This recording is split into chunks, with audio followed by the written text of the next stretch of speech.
Gawin mo ito sa iyong pork pata. Ayan. So guys, ito po ay ating ini-air dry. Kasi ito ay malambot na siya. Ayan. Tapos, ngayon po ay ini-air dry natin yan. O, diba? Tingnan nyo, nasa rack lang siya. O. Ayan. I-air dry natin siya sa loob ng mga 3 hours.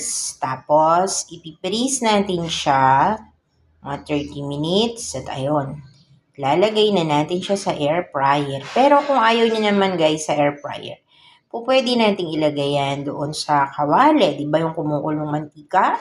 Pwede nating i-double fry yan. Minsan-minsan lang. Siyempre, masama yung madalas tayo dyan kasi mataas yan sa cholesterol.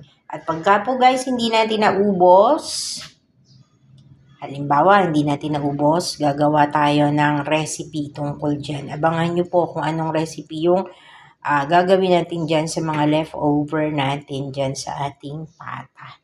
So, ngayon, yan. Close up natin. Yan po ang ating crispy.